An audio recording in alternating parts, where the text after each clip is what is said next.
Everyone said the edge was important. Maps were drawn to it, songs were sung about it. People spoke in hushed, reverent tones as if the edge itself could hear and might withhold permission if approached too casually.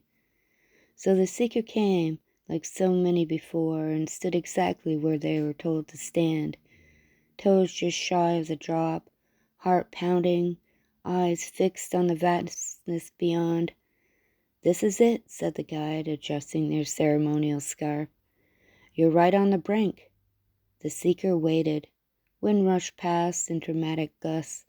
Clouds arranged themselves into meaningful shapes and then forgot what they were spelling. Somewhere a bell chimed, though no one could find it. "Well, how long do I stand here?" the seeker asked. "Ah," the guide smiled. "As long as it takes."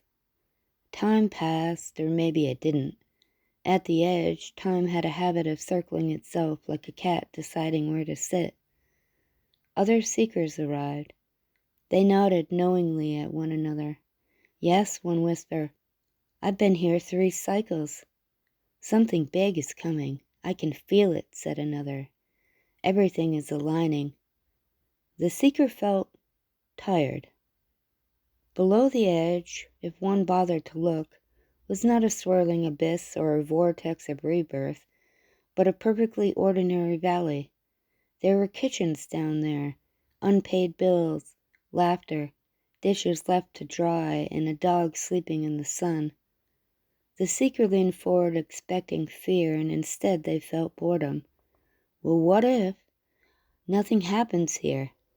The guide stiffened. "Oh no, something's always happening. You're being prepared, refined, tuned."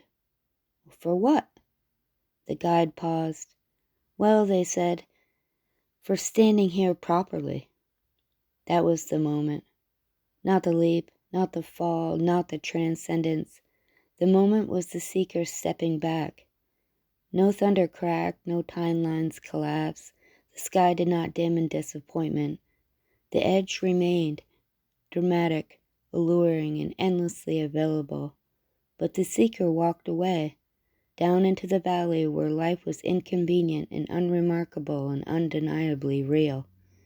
They burned dinner. They cried over small things.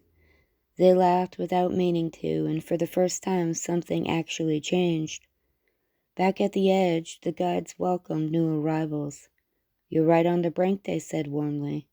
And somewhere, far below, the seeker lived, no longer almost becoming, but being.